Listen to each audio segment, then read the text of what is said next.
lihat bagaimana sebuah contoh yang memotivasi kita semuanya untuk menjadi sepertinya, yaitu Al-Imam, Al-Ajal, Al-Kabir, Al-Adim, Al-Alim, Al-Allamah, itu Abdullah bin Mubarak. Abdullah bin Mubarak itu adalah seorang yang paling alim di kota Baghdad, tapi sekaligus dia adalah orang yang paling kaya di Baghdad. Paling alim, tapi sekaligus menjadi orang yang paling kaya di Baghdad. Pemasukannya itu setiap harinya itu 1.000 dinar. Padahal kewajiban zakat cuma 20 dinar. Berarti apa? Ini 1.000 dinar kok pemasukannya setiap harinya. Jadi sekitar 1.400.000.000 per hari. Tapi hebatnya sepanjang tahun nggak pernah kena zakat. Ya satu hari saja kan sudah wajib zakat kan 1.000 dinar pemasukannya. Pemasukan sehari aja sudah wajib zakat. Tapi sepanjang tahun dia nggak pernah kena zakat. Kenapa? Karena uang itu nggak pernah tetap. Uang itu digunakan terus, masuk keluar, masuk keluar. Dan di antara manakibnya, di antara kemuliaan hidupnya dan sejarah baiknya, semua ulama yang ada di Baghdad yang berjumlah 200 semua itu dalam tanggungannya, dari mulai kendaraannya, rumahnya, nafkahnya, untuk tamunya, semuanya dia yang nanggung. 200 ulama. Ada orang alim yang tanggung sekarang? Mana orang kayanya yang nanggung ulama? Karena kan ulama itu kan punya pekerjaan. Mereka itu fokus mendidik, fokus mengajar, fokus berdakwah. Harusnya ada satu orang dong yang memikirkan mereka. Karena mereka kan manusia, bukan malaikat. Artinya mereka punya istri, mereka punya anak, mereka punya tanggungan. Nah, mereka kan harus bertanggung jawab. Mereka harus memberikan nafkah. Nah, ini Sayyidina Abdullah bin Mubarak ini, dia itu memberikan penghidupan untuk 200 ulama.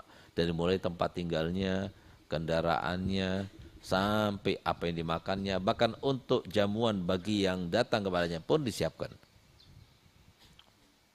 Dan di antara manaqibnya beliau sudah pernah menghajikan Nabi sebanyak 1.000 kali haji. Ada satu orang datang kepadanya meminta madu. Karena suaminya itu sakit, ya bawa baskom.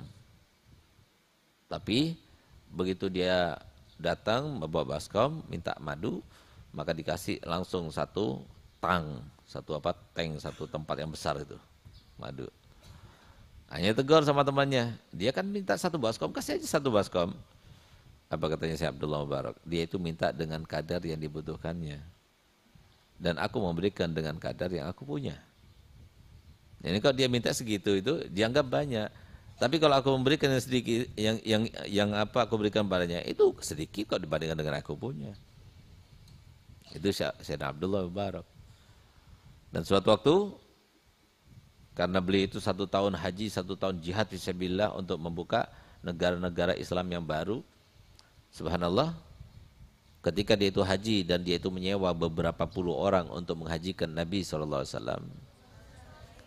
Di tengah perjalanan dia itu melihat seorang wanita muslimah yang tampak dari pakaiannya, tapi dia itu sedang mengkais-kais sesuatu atau mencari-cari sesuatu di tempat sampah.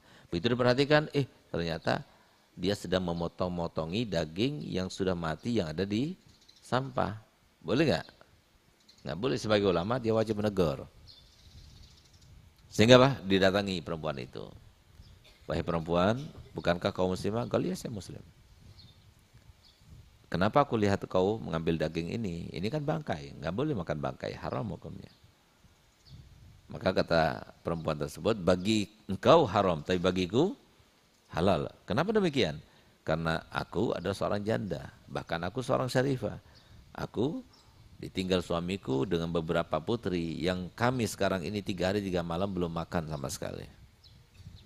Terenyuh dia hatinya, menetes air matanya, sedih karena ada seorang syarifah, punya janda, punya anak-anak yatim, tapi dia tidak makan sampai 3 hari 3 malam. Yang sedia kalanya uang yang dia akan gunakan untuk sebagai biaya hajinya itu dan bekalnya itu diberikan kepada dia semuanya. Kau pakai untuk menghidupi anak-anakmu. Akhirnya dia pulang, sementara temannya suruh terus. Dan herannya setelah mereka itu kembali lagi dari ibadah haji mereka, sebagaimana disunahkan, dia itu datang kepada mereka untuk meminta doa dan berkunjung, ya kan? Setiap kali dia datang meminta doa, kok mereka juga minta doa. Tahu, maka dia katakan, loh saya kan nggak haji, gimana kau bilang nggak haji? Kan kamu yang bantu aku di Mina, kan kamu, pokoknya semuanya ada buktinya. Kalau mungkin kalau sekarang langsung ada fotonya, karena apa, di selfie dulu gitu. Dia bingung, loh kok bisa, bingung dia. Kok bisa orang itu bilang begitu ya? Subhanallah, begitu dia tidur malam itu dia bermimpi Nabi Muhammad SAW. Apa katanya? Kamu bingung ya dengan apa yang dinyatakan oleh mereka? Kalau iya Rasulullah, padahal aku tidak haji, tapi mereka minta doa kepada aku. Kamu ingat seorang syarifah yang kau bantu dengan uang hajimu itu? Gal iya. Berkat apa yang kau lakukan, maka Allah SWT menciptakan seorang malaikat yang mirip dengan wajahmu, yang akan melaksanakan haji untukmu dari hari ini sampai hari kiamat nanti. Berkat apa? Berkat sedekah. Berkat memperhatikan syarifah. Nah, berkat dia mendahulukan akhiratnya ketimbang dunianya. Nah, semoga kita termasuk yang mempunyai keadaan seperti Syekh Abdullah Mubarak.